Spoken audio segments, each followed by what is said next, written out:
I'm going to proceed on the premise that you've followed every suggestion John or I have given you. You've got involved in every exercise. The goal is firmly established. You've got the picture. And now you're prepared to make your move. Now, this is what we call the moment of truth. This is where you exercise your natural risk-taking ability. We mentioned right at the beginning of this series, when we referred to that beautiful little baby, that baby is a natural-born risk-taker. So are you. So am I. So is everyone. Our problem is we have many shackles that we pick up as we move along the road. Fear holds us back from literally living our dreams. And that's the only kind of life that we want to be involved in. Let's choose to live the way we really want inside. Now, Abraham Maslow's pointed out that you're either going to step forward into growth or you're going to step back into safety. There's no compensation in playing it safe. Pay particular attention to this part of the You Were Born Rich program that has been designed for you. Let yourself get involved in it. Understand that fear is holding us back. Understanding and courage is going to enable us to break through that barrier. Now, you know, everything that we've covered up till this point is going to help you understand this particular lesson. How many of you have set goals in the past and you come right up, but the fear inside stops you and you back away? How many of that happened to? Everyone has experienced that. You know, Abraham Maslow one time said you will either step forward into growth or you'll step back into safety. That safety could be a prison. Is Janet Hall in our audience? Is Janet here? Janet was in a seminar recently, and she gave me a poem. And she said, "Would you like to have this?" And I read it, and I said, "Yeah, I sure would." And this is the first time I've shared it with anybody, but I don't know who wrote it. Janet might have wrote it. She didn't say whether she had or not. But at any rate, I got her name, and I marked it on the poem. And I am indebted to her for it because it's so good. In a moment, you will be too. Here we're talking about risks. This is incredible. It says, to laugh is to risk appearing the fool. To weep is to a risk appearing sentimental. To reach out to others is to risk getting involved. To show your feelings is to risk exposing yourself. To place your ideas, your dreams before the crowd is to risk their loss.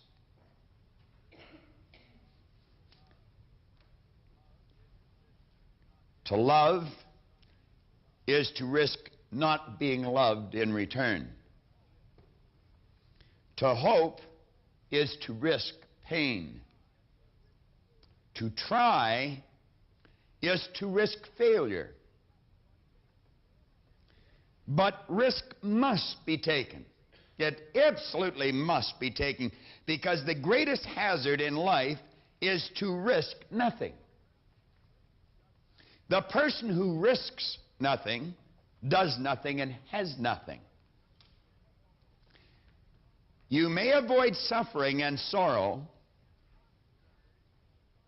but you simply cannot learn, feel, change, grow, live, or love. Chained by your certitudes, you will be a slave. Only the person who risks is free.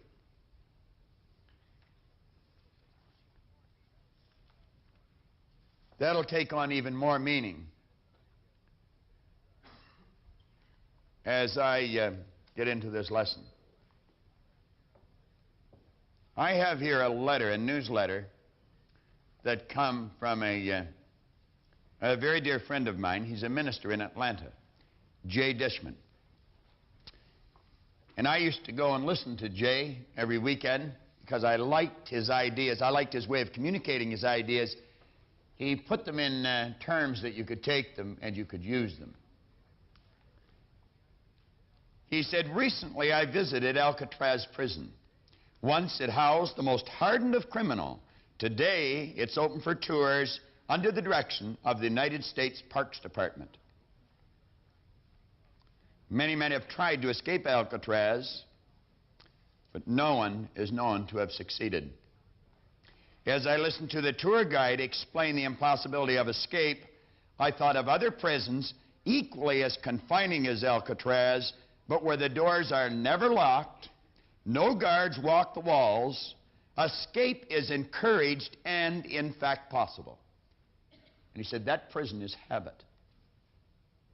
You want to really be consciously aware of what you're doing. Is it a habitual thing you're doing every day? Is that what's controlling your life, your destiny? Or are you choosing and going in the direction of your dreams? He said our habit of thinking about ourselves and our environment is either a jail or a paradise. We just have to look around us to see people who are rich emotionally and materially because they think and feel rich. We also see people who are laden with emotional and material debt because they think lack. Some are inspired with vision. Others, unfortunately, are encumbered by doubt. Some are moved by ambition. Others are paralyzed by fear. Some feel free to change. Others feel safer in monotony. Some reach for the mountaintops. Others huddle in the pits. Some seek opportunity. Others just wait for it to knock. The sad fact is that more people are confined by their thoughts than are freed by them. Negative thinking shuts us in a prison. But there is a way out.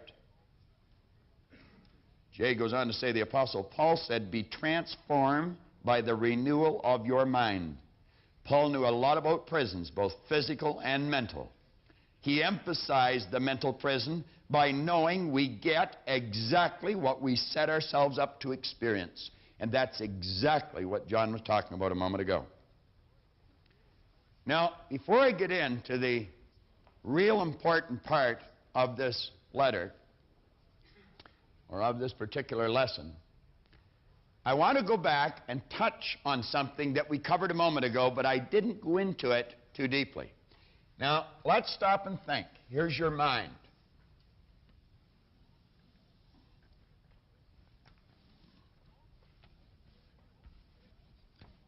Most of us are conditioned, and remember what conditioning is, nothing but a mass of habits. We're conditioned to take all of our information from our sensory factors. We have been programmed on a physical level from the time we're children. Look at me, listen to this. Don't you see that? And that's how we're trained and conditioned to learn. So it's natural that we should let our material, our physical, or our results control our thinking. Now we know there are two polarities. I pointed out on this side is ignorance, and its polar opposite is knowledge. Now, an ignorant person does not understand that they can operate with their intellectual factors, they can choose the picture and get emotionally involved, and they can see the results come about in their life. They don't understand that they're letting their results control their thinking. So they set a goal, but then they look for the signals that it's going to happen. Where they start to look at the empty bank account, the wealth, it's no good. It's not there. We don't know if we're going to have enough money to keep going. And what we do at that point, we forget our goal and we start to worry. And then we doubt ourselves, and it's a negative experience. It's a psychic disease. That worry instantly and automatically turns into an emotional state called fear. Now keep in mind, you're working with the central nervous system. It is the most incredible electrical system in the universe. This can happen in less than a millisecond, and there's 1,000 of them in a second. That energy that we call fear that negative energy must be expressed through the only medium it can be expressed through, and that's this thing that you live in, your physical body. And it expresses itself in a negative vibration that's more commonly known as anxiety. I had someone talk to me here just about an hour ago about anxiety. That's the cause of anxiety. Worry isn't the cause. Fear is not the cause. Ignorance is the cause. Not knowing. Most of us are afraid to admit our ignorance. We're all ignorant. I admit my ignorance freely when it come to doing some plumbing yesterday morning at about 4:45 or something like that. I admit my ignorance when it comes to tuning up a car. I'm absolutely useless. In fact, I'm ignorant in most areas. I just know how to do what I'm doing. But I don't even want to learn how to do anything else. You do this well enough, you can hire somebody to do everything else. You know.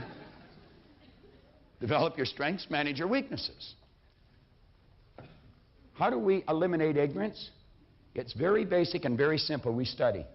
We study and we develop understanding. And the understanding tells us, quit let your outside world, don't let your outside world, don't let previous or present results control your thinking. Visualize what you want. Get emotionally involved with it. The understanding leads to faith, and the faith manifests on the physical plane as health or well-being. You can literally transform the state of health that your body's in. I've seen people that close to death's door change it. I've watched people who are in terrible state literally change your life.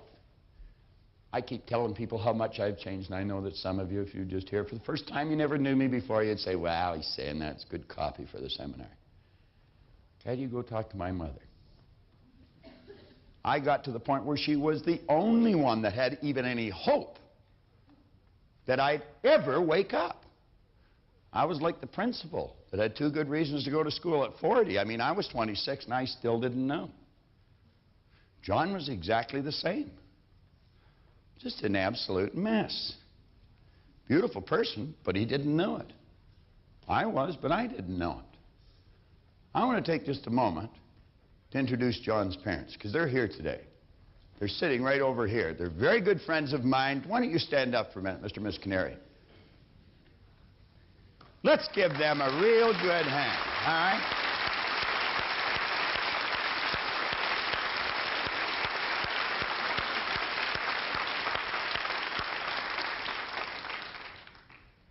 They are 2 of the nicest people you ever want to meet. And Mrs. Canary's not at all reluctant to tell me to mind my own business or keep my place. I mean, she's always given me hell for something. But you know something? She's an honest person, and so is he. And if you were to go talk to them, they would probably tell you that they just can't believe the change that's taken place in John. And it's done it through these ideas. And you know, whatever it is, you can change. And you know, the beautiful part, they probably enjoy the change more than John does. No, they really do. Because I think when changes like that take place in our loved ones, it makes us feel so good inside. You know? So not only do you benefit from the change, so does everyone else benefit from the change. Now, we're going to run through a mental process that every one of us have experienced. I'm not going to talk to you about something you do not know about. I'm going to talk to you about something you do know about. You may not know how to stop what happens, but it's happened to every one of us. It's happened to you. Now let's go back and draw on the information that we started with. In our little life, we had all kinds of ideas programmed in here. John talked about that quite a while ago. Then we began to think, what kind of thoughts would we think? We would think thoughts that were in harmonious vibration with the conditioning we already had. It's natural for a person to think X-type thoughts, X being the unknown factor. So it would apply for all of us. If our mind is programmed, our subconscious is programmed with X-type conditioning, it would make sense that we would think X-type thoughts. Why would we? Well, by thinking X-type thoughts, those thoughts, when they're mixed with the conditioning, set up a vibration that we're used to. That's called the comfort zone. It might not give you the results you want, and in fact probably won't. But it's comfortable. Do you know you can be comfortable getting very inferior results? You can be very comfortable in a relationship you totally dislike. Why do you think people stay together that don't even like each other? It's comfortable. It's comfortable. It's also dumb.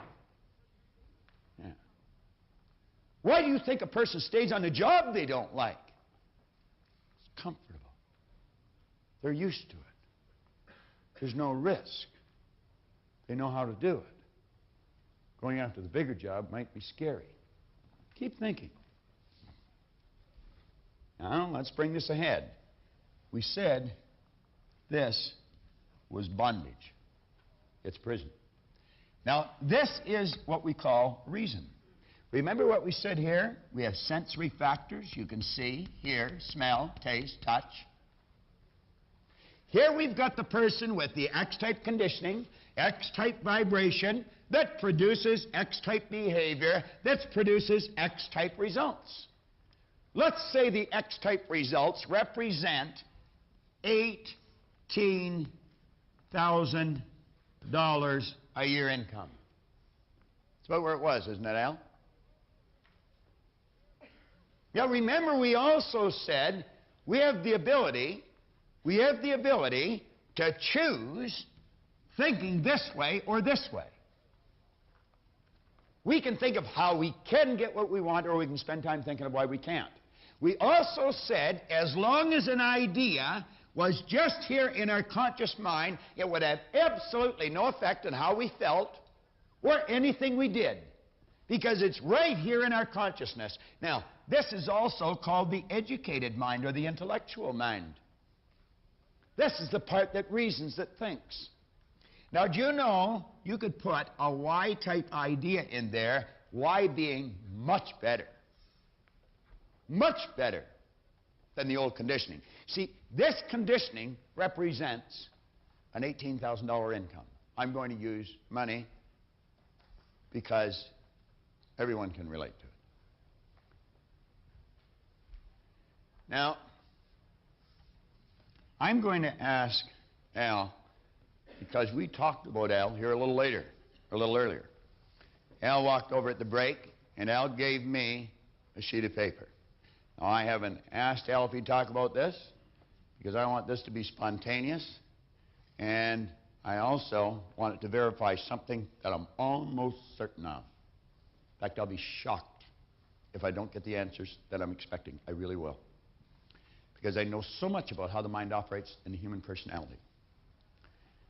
Al, let's let the Y represent the $500,000 income.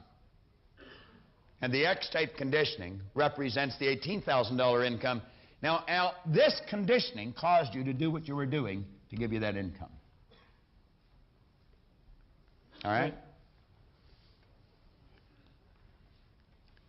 Did you like what you were doing, Al? Were you excited about it? Not 100%, no. Not 100%. I mean, you weren't really turned on with it. No. Marge, were you excited about what Al was doing? No.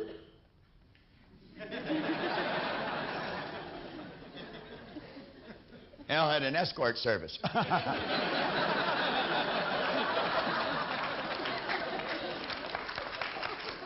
That wasn't really fair, but they're pretty good heads, so I think they'll go along with that. At least Al probably would, even if Marge wouldn't. Marge, how did you like living on the $18,000 income? I didn't. You didn't. You didn't take many interesting trips on the 18K, did you? None. No, none. Bet you cooked in a lot, did you? All the time. All the time. Now, Al, let me come back to you again. How long had you thought about changing before you actually made the change? For quite a few years.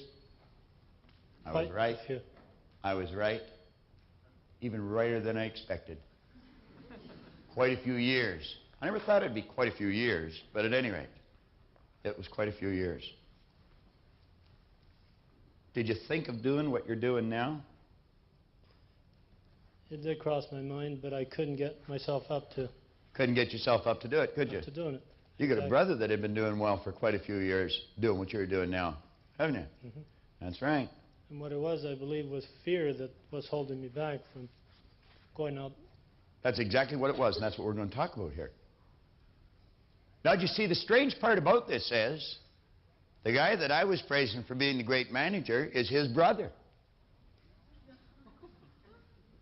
Nino is Al's brother. Now, I have known Nino for 8 years.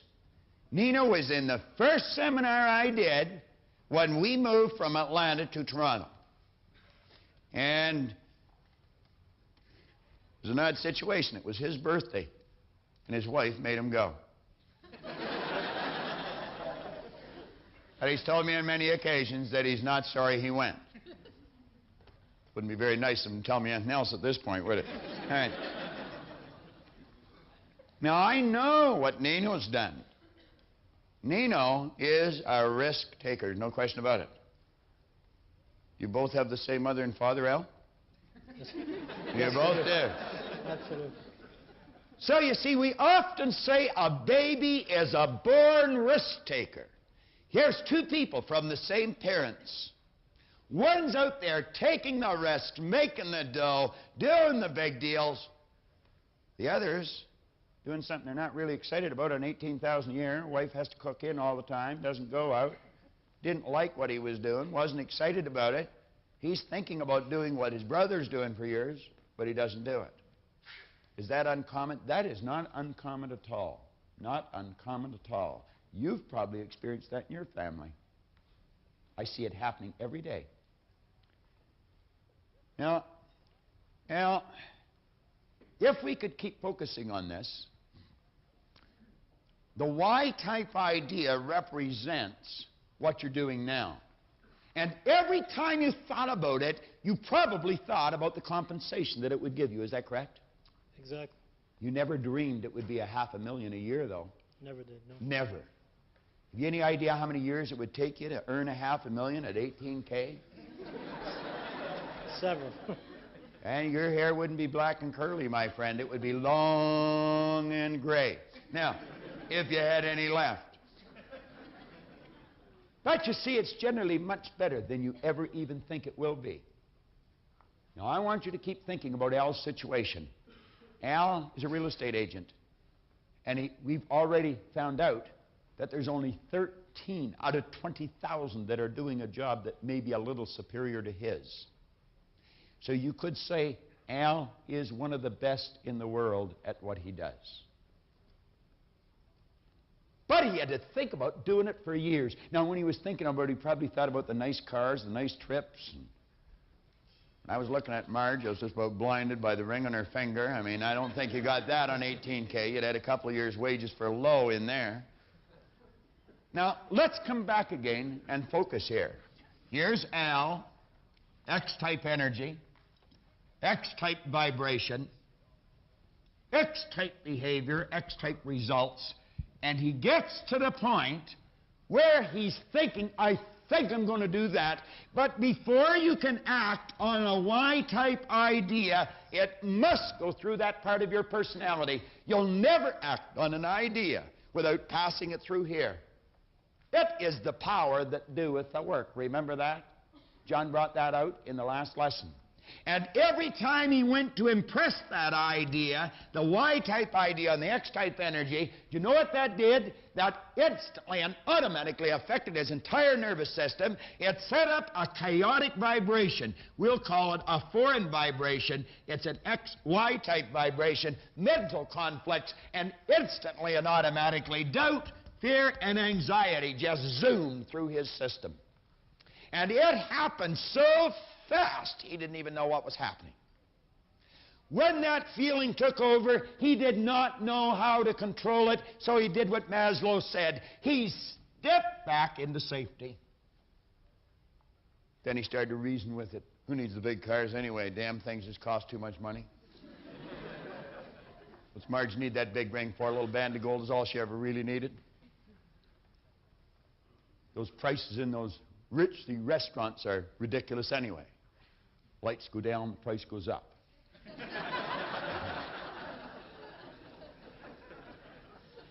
Kids are well fed and looked after. We're well dressed. We have a warm home. Besides, Nino loses every now and then, too.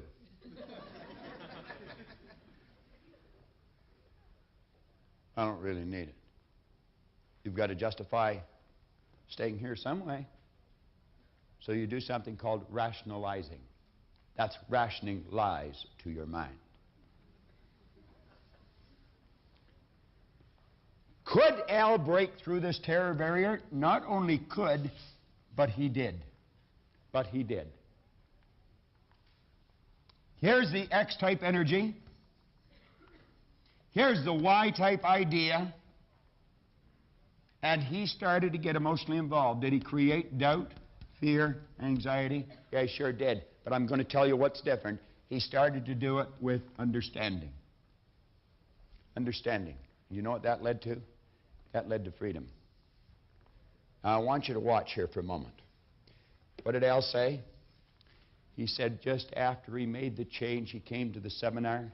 He started to use the tapes. I met young Christina yesterday, and apparently they're inundating her brain with the tapes. And I'm going to tell you something, Christina, it's going to pay off for you. It's going to pay off for you. John was mentioning about Brian's personality. I was happy to hear him say that. Brian's my son. I was going to tell John it's in the genes, but I know that's not right. Do you know that I started to study these ideas just a few months before Brian was born? And a big change took place in my life just a few months after he was born. What did Zucker say? There's two classes, no class in first class. I made up my mind that I was going to program some ideas into their little minds that were a lot different than the ones I had programmed into mine. Now, this is saying nothing against my parents. They gave me everything they had. You cannot give a person something you do not have. If we traveled, I had them fly in the front of the plane, first class. We would take them to nice restaurants to eat, because I had to learn after I was an adult how to eat in a nice restaurant. I didn't know which piece of cutlery to pick up first. I would be asked if I wanted something. When the waiter or waitress first came, I didn't even know what the word meant. I would take them to beautiful resorts. I was going into New York one time, and I took Brian and Raymond with me. John and I had limos picking us up, stretches, taking us everywhere. If you're going to travel, you might as well be comfortable. I had Joe, the guy that used to take us in New York all the time. I said, Joe, I want to keep you for the day. I'm bringing the boys down. I want you to take them around. Had them drive them all around. I said, take them down to the Battery. Wake them up. You know. So he took them to all these places in the stretch limo. You see? Moved to England. Moved to the United States. Always traveling. They always were in nice cars. I don't think they know what a used car means. See? Nice homes. Nice clothes. That's all I give them. The homes they bought, they bought. They earned the money, and they bought them. Somebody say, oh, wow, yeah, it's Proctor's kid. He can afford to buy a couple of houses. You're right, he can. And not because he's my kid, because he got the ideas. He and Leslie study it all the time. Colleen does what she wants. Raymond does what she wants. I never went to college. Nobody in our family ever went to university. So there was never much talk about going to university. Linda helped me with that idea. We didn't talk to them whether they were going to go. We talked to them where they were going to go. See, we had them making a choice. Which one do you want to go to? Not do you want to go or not. And if that's all you talk to them about, they make a choice. Colleen chose Illinois State. Raymond chose Wilfrid Laurier. Now he tells me he wants to be a lawyer. He's in his last year in Wilfrid Laurier. So I guess we're locked in for another 4 years. But I treat education, as being almost sacred. As long as he'll go, I'll pay.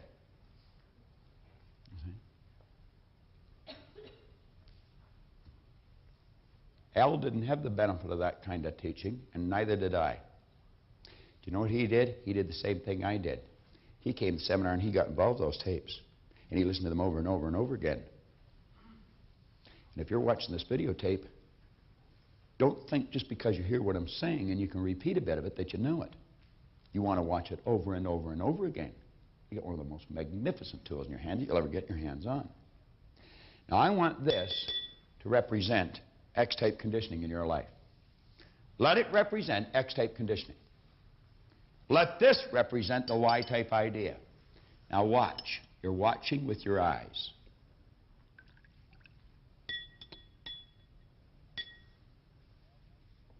You don't see any change, do you, Reen? Al, do you see any change? No, I don't. You don't see any change. But your understanding tells you that it's not as dark as it was before I put the clear water in, doesn't it? You see, as you impress the bigger idea, the old conditioning becomes weaker. And as we keep doing it, it becomes weaker. And it becomes weaker. And it becomes weaker. But you see, our eyes deceive us. We can't see any difference. But every time we watch the video, every time we turn on the set, every time we review the paragraph with the tape, every time we watch this idea being explained, the old conditioning becomes weaker and weaker and weaker. And if we will keep impressing it, even although it appears that everything outside is remaining the same, our inner eye of understanding tells us it's not the same, that it is becoming weaker. Now, I want you to think. Even although you experience some doubt and fear and anxiety, you understand what's causing that. It's the change that's taking place in the mind. That's what Paul talked about, the renewal of the mind. Now, Thoreau one time said something that is so rich with truth. He said, if you will endeavor to live the life you have imagined. That's the new idea, the Y idea. He said, any person who advances confidently, and you've got to do it with confidence, and that comes with understanding. Any person who will advance confidently in the direction of their dream and endeavor to live the life they imagined, they will meet with success unexpected in common hours. Now watch this, because one day you're going to wake up and everything will have changed. Just like that. And your life will never be the same again. That's the way it works. That's called awakening.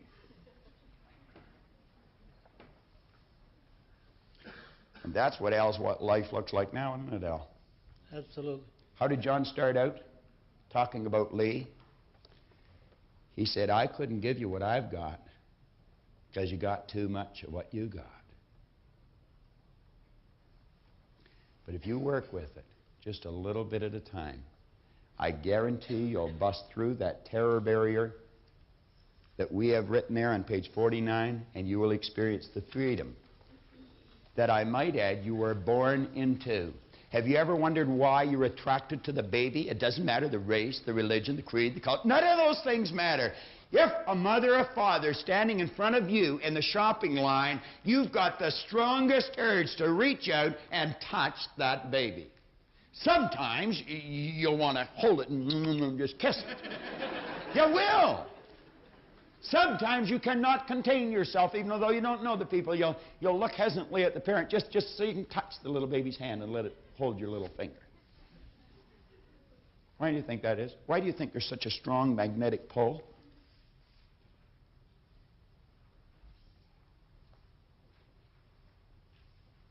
Come on.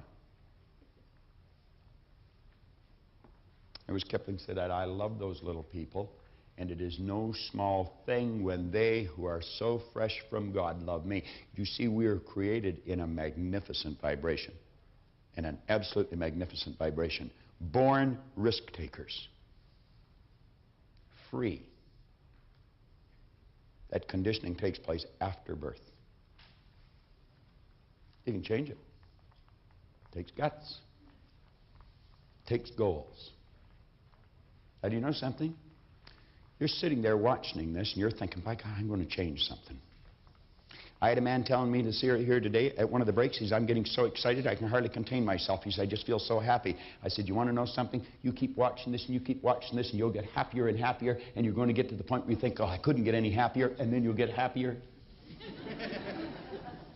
That's exactly the way it works. Abundance is our birthright. Now, if you're going to change, you know there's only one time to do it? Right now. Right now. Right now. You see, Al Spazzeri made a decision. Regardless of the fear, regardless of the doubt, regardless of the flack from his buddies at work, he made a decision. And he made the decision on page 50, at the top of the page that Gerda was talking about. He said, are you in earnest? Then seize this very minute what you can do, or even dream you can do, and begin it.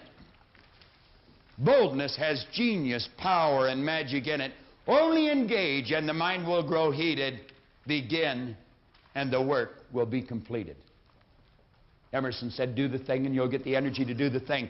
You can go busting through this, and I'm going to tell you, with this understanding that you've got, then that you're heightening, that you're developing higher and higher and higher again, you can turn it into an awareness and enthusiasm. It does not have to be a terror barrier. It can just excite the daylights out of you. In our company, we have a plan. We have a plan. And it's a big one. This seminar that you're sitting in is going to be marketed throughout the United States, throughout New Zealand, throughout Australia, throughout England. Do you know that in the next, I'll say 14 months, taking into consideration the post-production of this particular seminar, we will have 6,700 people selling, 750 people. That's 6,750 people selling this throughout North America alone.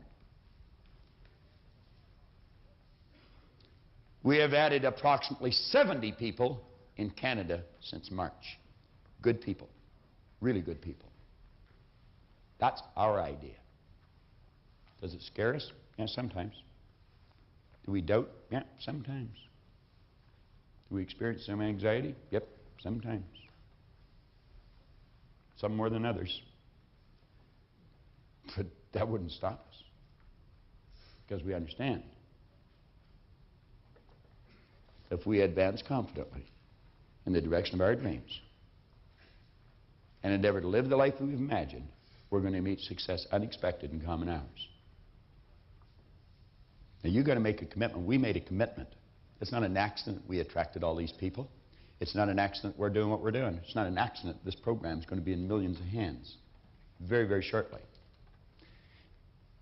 This particular program on video is going to be one of the most professional productions that is on the market today.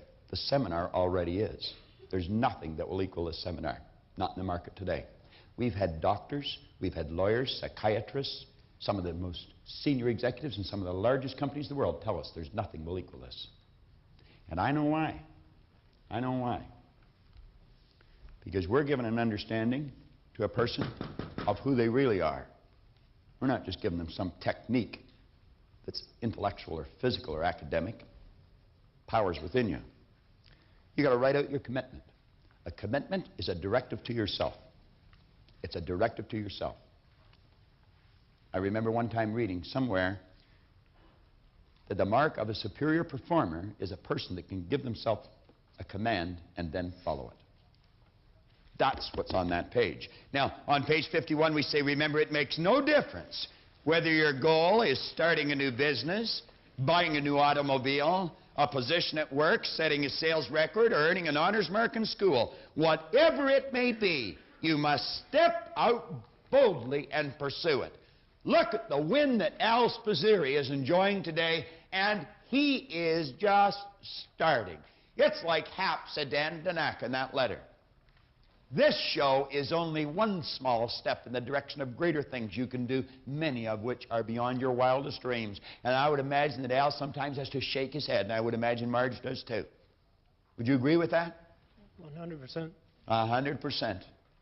And you know something, Al? The beautiful part is you are always capable of doing it. You are capable of doing what you're doing now when you're earning $18,000 a year, but you weren't aware of it. Give him another hand. I mean, he's made a big step.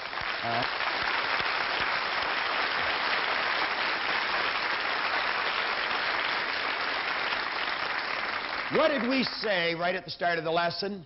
Motivation and education leads to wise decisions and intelligent action and enables us to enjoy the prosperity which is our birthright. Now we say, keep reminding yourself that you have tremendous reservoirs of potential within you. We're on page 51. And therefore, you are quite capable of doing anything you set your mind to. You really can.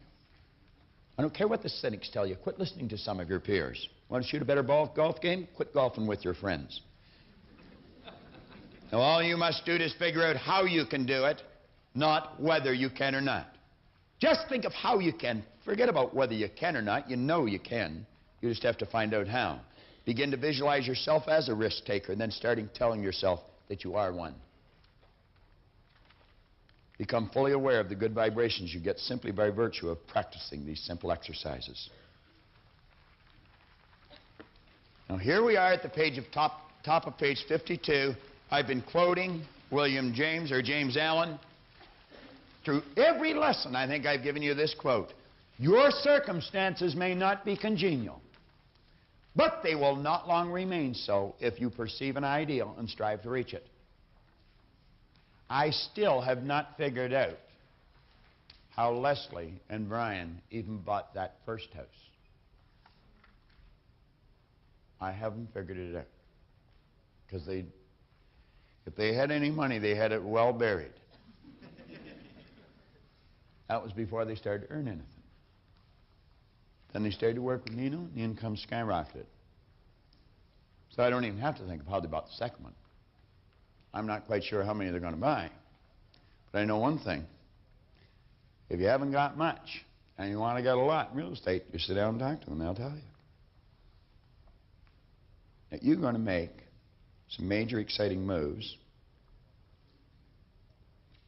You've been thinking about them. You're committing yourself to it. When are you going to do it? When are you going to do it? You've got to create a sense of urgency. I'm going to do it right now. I wanted to make $250,000 in a year. And I achieved that goal. And when Bob says, be careful what you think because you will surely become it, we did $420,000 that year. I came back with the suggestion of Sam Kalanick.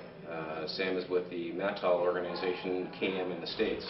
And Sam suggested that I come back to the seminar and get back into the Boring Ridge book because that's where the success came from the beginning.